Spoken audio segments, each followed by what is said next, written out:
Welcome to Marvelous Disney, the podcast that discusses the most recent doings at one of the more dynamic divisions of the Walt Disney Company, which is, of course, Marvel Entertainment. I am entertainment writer Jim Hill, and my co-host, the amazing Aaron Adams, and I are recording this week's episode on Tuesday, November 3rd, 2020. Yes, that Tuesday, folks. The one where the fate of all of Western civilization seemingly hangs in the balance, so no pressure. So Aaron and I are here to distract, to entertain, to inform. I mean, you did earn the right to be distracted right about now. I mean, you voted, right? Okay. But speaking of the election, you have something special? Well, you know, Jim, we don't get into politics on the show. This is an entertainment-based thing, but tonight is a special night. We want to keep our finger on the pulse of America to gauge whether we're going to have another 4 years under the rule of the Avengers, or if we're going to have a radical change and new leadership under the X-Men. So tonight, live from Washington, D.C., please welcome special correspondent Groot. Groot, live from D.C., how's it going tonight? I am Groot. Yes, we just introduced you, but can you tell us what's going on election night? Who's ahead, X-Men or the Avengers? I am Groot. Oh, yeah. Huh. Okay, tell you what, we're going to check back in with Groot in a little bit. I did not think this one through. I'm sorry. Well, I'm seeing where I made the mistake. I applaud the effort. Okay, before we get into the news part of the show, folks, the news portion of this week's Marvelous Disney is brought to you by Storybook Destinations, trusted travel partner of the Marvelous Disney podcast. If you're now ready to travel again and want a worry-free travel experience, be sure and book online at storybookdestinations.com. So, Aaron, to just jump into it, there have been 231,500 deaths to date in the United States of COVID-19. Just this past week, our country had a day where 99,321 new cases of the coronavirus were reported. Just so you know, that's the highest single-day total, the largest number of infections recorded in one day in any country in the world ever. Now, here's the thing. If you turn and look at what Marvel Studios is up to right now, it's basically COVID-19. What is this global pandemic you speak of? We have no time to concern ourselves with coronavirus.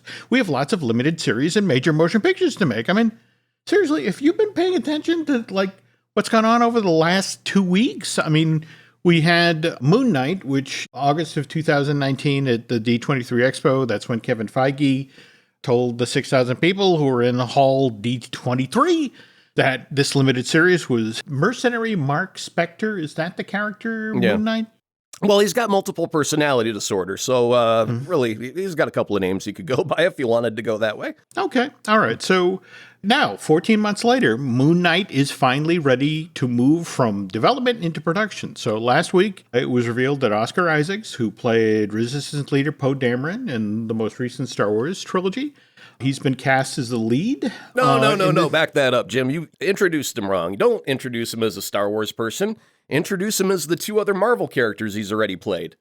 Okay, and those are? Well, he was Apocalypse.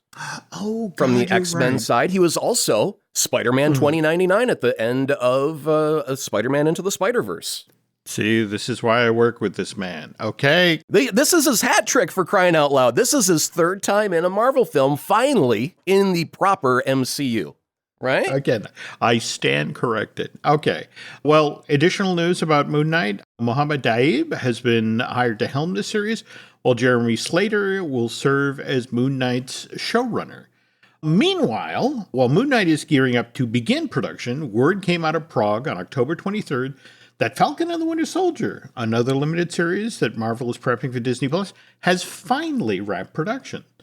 And then 2 days after that, word came out of Australia that Shang-Chi and the Legend of the Ten Rings has wrapped. Simu Liu, who plays the title role in this Marvel Studios production, took to Twitter to say, "We have made a baby." That sounds translation. Like translation error. Translation, it's from Hollywood talk to normal person talk. We have made a movie. Okay. And we can't wait to introduce him to the world in 9 months. Again, translation, Shang-Chi and the Legend of the Ten Rings was scheduled to be released theatrically on July 9th, 2021. Quick reminder that both the production of Falcon and the Winter Soldier and Shang-Chi and the Legend of the Ten Rings was halted back in mid-March as Marvel Studios and Disney initially tried to get its arms around COVID, trying to decide if this is a temporary work stoppage and how to deal with this global pandemic. Shang-Chi was able to resume production in August, and Falcon and the Winter Soldier took a little longer to figure out its coronavirus workaround. It didn't resume production until September this year. Now hold on. Shang-Chi was filmed in Australia. This is true. Falcon and Winter Soldier, were they abroad still, or were they back in Atlanta? Where were they at? They started in September in Atlanta, and then they flew over to Prague. Because remember, when production shut down in March, they were in Prague shooting action scenes. Sure.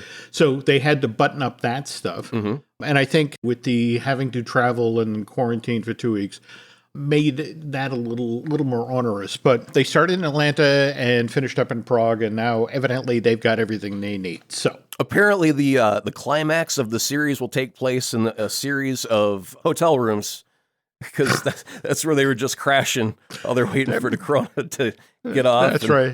They're just like, screw it, just hand me that bar of soap and punch him in the face. I was about to say, subdue a supervillain with a teeny tiny bar of soap. Right, yeah. Meanwhile, getting back to Atlanta, the third Spider-Man featuring Tom Holland got some specifics about what was going on with the shooting outside of New York City. That it was second unit. They were shooting in Sunnyside, Queens, New York. And supposedly a lot of the stuff was just grabbing footage before the snow flies, which they may have waited too long for that because it actually has snowed twice up here in New Hampshire already. So Tom Holland has flown down to Atlanta to Marvel's massive production complex at Pinewood Studios. I don't know if you've been following any of this stuff on social media, but Tom made a reference this time around, to the effect of, he had his tablet and he was talking on social media. He said, I learned my lesson. Because remember the last time he either accidentally or deliberately revealed on social media the subtitle of the second Spidey reboot film, Far From Home. And he ended up accidentally breaking the iPad the script was on as he was trying not to flash it at the camera. I believe that is in fact what happened. Speaking of somebody who was reading the script on camera, Jacob Batalon, who plays Peter Parker's friend Ned Leeds, posted a video of himself reading the script of the third Spidey movie, and there's this rather theatrical moment where Jacob's jaw hits the floor when some big reveal or something spectacular happens in the script. And speaking of jaw dropping, have you seen a recent picture of Jacob? I've only seen half of him. Yes. I mean, this young man has lost a significant amount of weight. And as a fat guy, I applaud that. The fact that he made the effort, and he looks great. He does. So I was wondering if they were dangling the Ned Leeds hobgoblin carrot in front of him, going, we want a Sinister Six, and I think we're only at 5. When we got 5 villains, boy, if we could find that 6th. Here's a salad.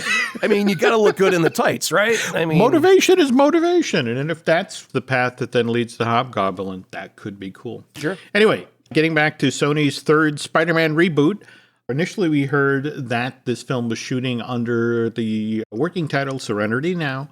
However, word is coming out of Pinewood, Atlanta, that Spidey 3 now has a new working title, which is the November Project, which I get because they started shooting down there in Atlanta in November. Yeah, but weren't they always doing a Seinfeld-themed name for their cover name? The problem is that was something they did that amused them, but then once it got out to the world... Oh, now everyone's looking for the Serenity Now shoot. Because they know it's the Spider. All right. So, Jim, we just let Cat out of the bag number 2. You just told him the new name. Take it back. Retraction. What he said was hogwash. Pure made-up gibberish and nonsense. Don't mind you. Hey, you know what? We got to go to Groot real quick. Groot, how's it going out there in D.C.? Can you tell us what's going on? I am Groot. Yeah, no, it's still not working for me. This is a failure on all ends. Well, okay, what's our next topic? Okay, well, again, forgive me for hyping on the November Project thing, but there's an outfit called Catrell and Locke. They're an Atlanta area casting agent. They've handled the hiring of extras for a lot of the large-scale productions that are shot at Pinewood, Atlanta, and they recently put out word that they need a bunch of performers for the November Project. The casting listing calls for dozens of people to play cameramen, reporters, and photographers, protesters, and high school students. Okay, high school students is a gimme because Peter and Ned are in high school with MJ. Cameramen, reporters, photographers, given what Spidey does. Well, he hasn't yet. Right now, it looks like Jay Jonah's a future nemesis more than a boss. Yeah, and he knows it's Peter Parker, so we know darn well that Pete's not going to go pick up a camera and go, "Hey, let me shoot some pictures for you. Oh, by the way, I just coincidentally caught a picture of Spider-Man." Jay knows what's up right now, so that gag just ain't gonna fly. So yeah, we've got a different relationship that's more direct antagonist. That is true. The one that leaped out at me, though, is protesters. Right. So I wonder what that's all about. Oscorp? There's got to be some sort of scientific bad guy in the background. That's usually the way it goes with Spidey's villains. It's science-based because he's a smart kid hanging around with, Doc Ock and the Lizard. It's always a science guy. The Oscorp is all science-based. And, geez, there's so many. So... Okay, well, again, remember, supposedly in December we have that teaser coming, so hopefully we'll, get a little more information there. Just to circle back, though, on this casting call for extras with Cattrall and Locke, given especially the recent resurgence in COVID-19, I don't honestly know how responsible it is for Marvel to be shooting scenes that deliberately involve crowded conditions right about now. No, escapism, fantasy. I don't want to have a COVID Marvel movie where everyone's already wearing a mask. I just don't want it to be a surgical mask.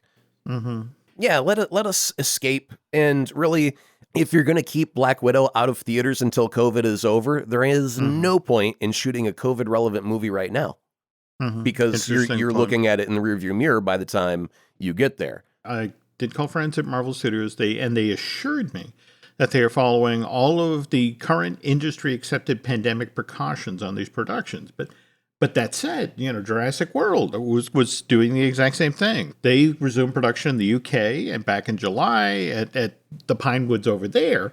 And this Colin Trevorrow film still had to shut down production for 2 weeks back in October because they had crew members that came down with COVID-19.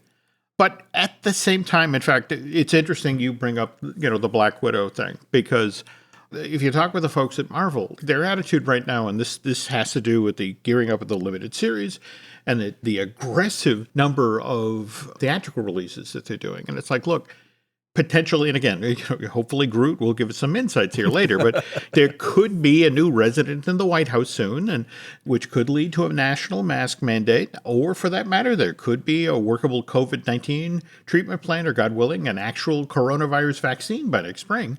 And so theaters, in theory, could be back in business, and more to the point from the Marvel Studio side, you have an audience that is starved for entertainment.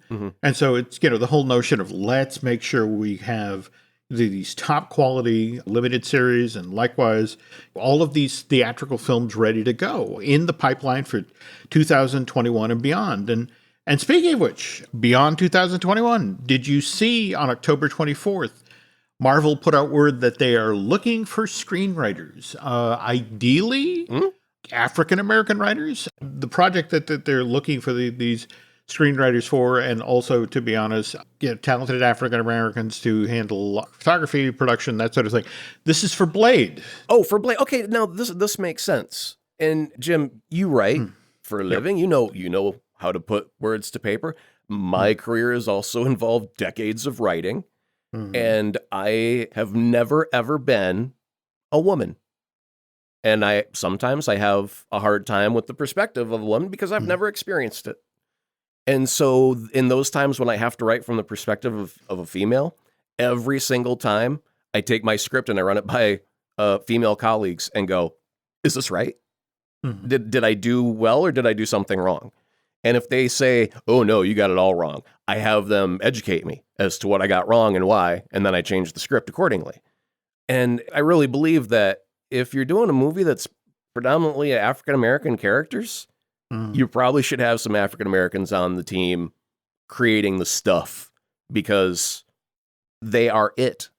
They have the perspective. They don't need to run it by someone else and go, is this us? Given the box office that Black Panther did, because it embraced African American culture. It was the first Black superhero and just really leaned into it. They really leaned into creating a vivid world with authenticity. And again, as a direct result, the world embraced that movie. So right from when this project was announced in 2019 at Marvel's Hall H presentation, when they brought Mahershala Ali on stage, as, hey, look who wants to be Blade. Though Mr. Ali was on the Tightrope podcast just recently and revealed that when Marvel was initially toying with rebooting Blade, they were looking at it as a TV series, something that was going to be in the style of Luke Cage. Now, where were they going to put that TV series? Because if it was ABC, oh boy, Jim, I'm not going to have a pretty answer to that. On our last show, you were talking at length about Hellstrom. And the initial plan there, when Jeff Loeb was talking about launching a Marvel Adventure in Fear franchise, is there were going to be multiple series. And it's hard for me to look at them talking about bringing Blade the television and think, maybe that was going to be part of the Hellstrom Adventure in Fear idea. Oh, sure. Yeah, that absolutely could have been. And I did get a listener email that had listed off like a good 5 or 6 possibilities. I think there was like a Son of Dracula.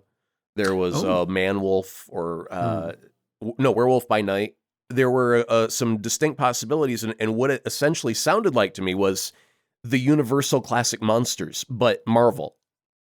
And that was where I started to go, man, I got a problem with this because Universal hasn't been able to pull this off yet. No, they haven't. It would be a pale comparison to the original that is already having their own problems. This is true. Now, we were just talking about San Diego Comic-Con, but New York Comic-Con, which was virtual this year, streamed in October 8th through the 11th.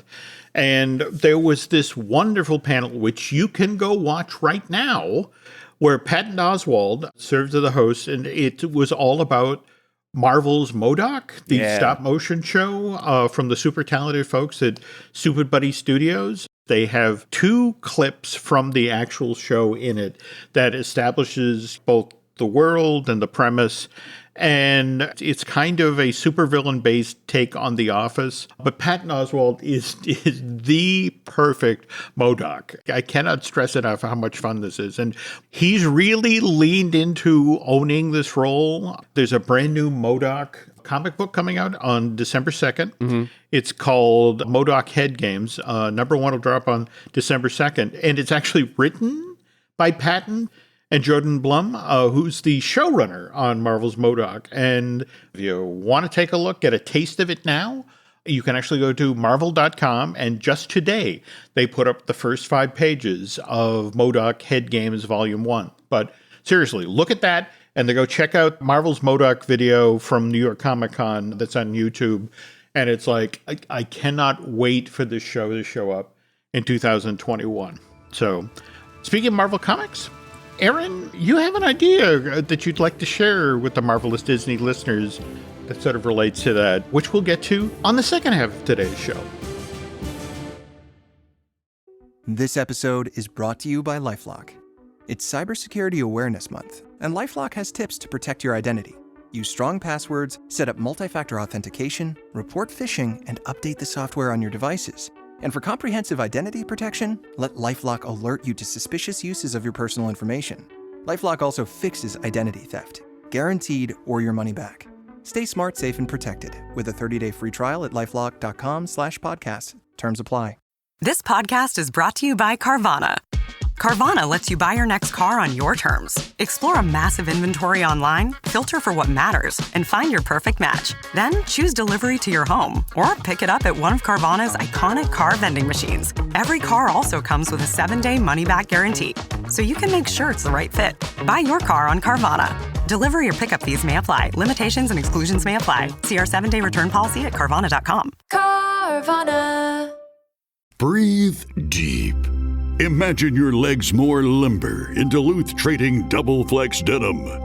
Envision euphorically squatting for that can of suds, bending for your toolbox in a state of bliss, lunging for your laser level on a whole new level. Relax and allow the flex to fill you with ability. Find your inner flex in double flex denim only at Duluth Trading. On our last show, Aaron, you were talking about how so many of the exhibitors right now in the era of COVID are facing challenges. And you suggested kind of an interesting idea about like families renting out an entire theater just for them to, say, watch something like Mulan or Tenet? It's actually like a teeter-totter right now. The film industry itself will not give the movie theaters a movie that is worth a damn to watch. Okay. So while they're holding the goods, it's like they won't kick up. So you're just kind of stuck on the board in air with your legs dangling on the teeter-totter going, come on, let me have something. And you're just sitting there going, nope. And that's the way it's going to be. You're going to be stuck on that teeter-totter until one of until the film industry budges and gives something to the theaters. So we've got something like Tenet is out and it's showing in one theater. And I actually had an itch to go to the theater, and I actually looked online to find out what was playing and what the conditions were. And I was not convinced to go to the theater at that time. It still was not right. You're playing a bunch of garbage. You're playing V for Vendetta, It, Poltergeist, Apollo 13, Conjuring 2, Alita Battle Angel, Nightmare Before Christmas, Monsters, Inc., Hocus Pocus. That's 9 theaters that you could free up. And so if you play Tenet in those 9 theaters, and then you sell one ticket for that theater, like you would sell it for like a family. You've got your disinfecting time may be increased greatly between films, but you've actually got people coming into your theater and not getting sick. You know, that's the whole game right now is, can you prove that it's safe to do? And in the case like Disneyland, I didn't think it would ever work. And now I'm a believer that I could actually go to, or not Disneyland, Disney World, that I believe I could go to Disney World right now and not get sick because of the experiences that have been reported about. They've got the masks, they got the sanitation, they've got the spacing, they've got a plan, and it may not be perfect, but they're willing to flex and adjust to make it right. And that's the thing. Mentally right now, I need a break. I would love to go on vacation. I'm almost thinking I could honestly go to Disney World. That's a possibility for me right now. I still don't believe I can walk into a theater 2 blocks away though. Right? That's challenging. So we need we just need a psychology shift. And what I found online was that the theater, they're offering $99. You got the whole theater to yourself. But due to popular demand, they were out of theaters. And I'm like, if you get rid of the 9 crap movies, you've got 9 extra theaters and you can fill those with just Tenet. And you can make people happy and they can say, I went to the theater, it was fine. And we can start psychologically thinking there's a plan. I have to follow some rules. There's basic minimums that must be addressed of mask and distancing. But after you do all of that, you can have a safe experience and go to a theater again. If the theater did that, they then prove to Hollywood that they can make some money on a movie. And then once Hollywood starts believing that they can start making money again, they will start releasing their movies. It's psychology all the way around. It's like a pyramid of psychology, and one of them's got to have a gimmick to get the other 2 to believe it works. It would be great if some exhibitor would lean into this. Well, they are starting with the $99, you have your own private theater. And I think at that price point, it's just a tiny bit high, but if you're a family of, say, 4, and your ticket was originally like $15 on the high side because you went 3D IMAX or whatever. Okay, so that's $30 for 2, $60 for 4 normally. You're increasing your price by $40, but you get a theater entirely to yourself with no jackals chatting on their phones or anything during the film. Just you and your family enjoying a film, a night out of the house. I think it's worth the extra $40 to have that. So it's just they got to now clear all the garbage out because no one's going to go see. I mean, Hocus Pocus is fine during Halloween, but I don't know a darn person that's ever going to risk their life and spend the money to go sit in a theater under mysterious conditions of we don't know who's next to you, where they came from, if they've been tested ever. They're not wearing a mask. Do you get up and leave and try and get a refund? I mean, there's all kinds of garbage. So... No, intriguing idea, and the fact that this is out there already, we'll keep tabs on that, see what goes forward from there. All right, not too long ago, we talked about how deep buried in the code for a WandaVision image that was released to the press. There was supposedly metadata that revealed the start date for this soon-to-be streaming limited series on Disney+, which was reportedly Friday, November 27th. Well, that may have once been the plan for WandaVision, but that's reportedly off now. Elizabeth Olsen, the actress who plays Wanda Maximoff, was actually supposed to make an appearance at the Armageddon Expo, which is a Comic-Con-like event that is held annually in New Zealand. On October 22nd, Armageddon Expo had to announce that Elizabeth would not be appearing at that year's con, largely because there had been a last-minute reshoot scheduled for a certain number of scenes for WandaVision, which meant that Ms. Olsen was stuck in Atlanta until those reshoots were done. Supposedly, according to friends at Marvel Studios, it's these reshoots that wound up having WandaVision pushed back from late November to mid to late December, which, not so coincidentally, is when season 2 of The Mandalorian will be wrapping up on that subscription streaming service. You know, Jim, originally back in the old day when I didn't have to shave, there used to be orange groves as far as the eye could see out my window. The original date was December 31st or something like that. If they wouldn't have moved it the first time, they wouldn't have had to move it back and then possibly move it back again. They should have just left it where it was. And then if everything turned out to be fortuitous at the last moment, they could have went, hey, surprise, guess what? We're going to release it a week, 2 weeks early. And everybody would have went, oh my goodness. And the shock on our faces, we would have screamed from the highest mountains, manna from heaven, be giveth to us from Disney+. But remember that WandaVision moved because Falcon and the Winter Soldier had to stop its shoot in March in Prague, and we talked about that. Yeah, I remember how the dominoes tipped. I'm just saying, if they just would have left it, they wouldn't have had to move it 2 more times and keep going. Oh, by the way. I know. Oh, speaking of Scarlet Witch-related stuff, I don't know how many of you picked up a copy of the Wakanda Files. It's this terrific new book from Epic Inc. Hit store shelves back on October 20th, but I was paging through this handsome 160-page hardcover written by Troy Benjamin, by the way. And the gimmick of this book is it's supposedly written by Shuri. It's a technical exploration of the Avengers and beyond, but buried down deep in this book is what appears to be sort of a finagling of the backstory for Wanda and Pietro Maximoff, which again, remember, they were introduced mid-credit scene in Captain America Winter Soldier back in April of 2014. What they suggest in the text of this book is that their superpowers didn't come about because they were exposed to the Mind Stone in Loki's scepter, but rather because they were latent mutants.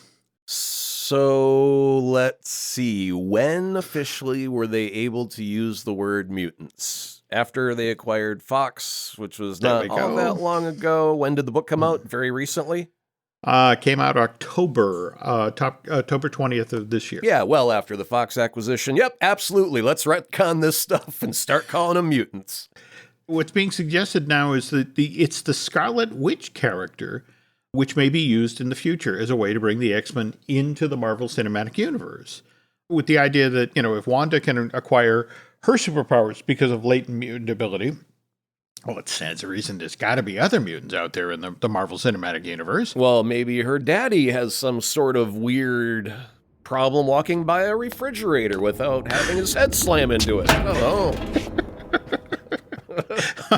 Right. Oh, by the way, I got a notice from Marvel, or let me a notice from Amazon.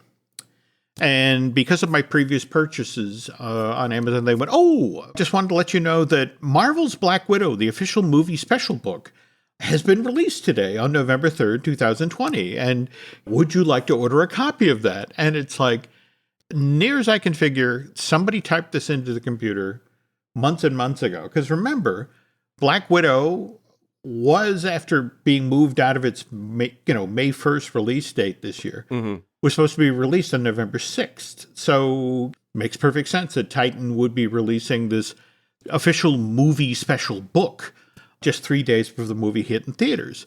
However, right now, Black Widow isn't supposed to be released till May 7th, 2021. So I'll tell you right now, Jim, I can clear it up in a heartbeat. Yep. It's a girl named Sarah. Mm-hmm. She worked at Amazon. She had the original post ready. They moved Black Widow. She went, all right, I'll move it again. And then they moved Black Widow, and she went, I'm going to put a Post-it note here saying to move this. And then they moved Black Widow again. She put a Post-it note next to the Post-it note saying it moved again. And she's currently got an entire wallpaper of Black Widow's been moved in Post-it notes. Mm-hmm. And the poor girl, she was going to try and keep up with it, but it would have led to an early death.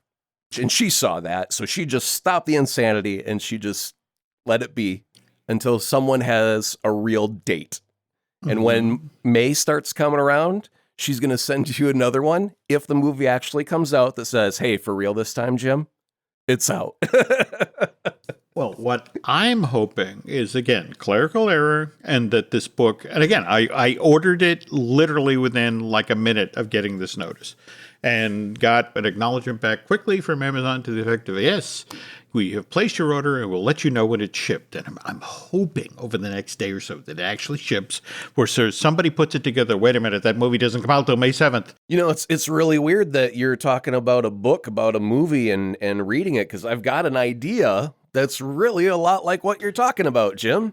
Would you be willing to share that idea? Well, I mean, here's the thing. We've been talking about Black Widow getting pushed back and pushed back and pushed back, and I'm thinking if only Marvel had access to like really good artists and have them draw pictures, you know, almost like storyboards of the movie, and then put them into little, you know, chapters, so to speak, and then they could sell. I mean, because Marvel's hurting for money, and I actually made a little piece of audio that kind of encapsulates the whole plan for Marvel.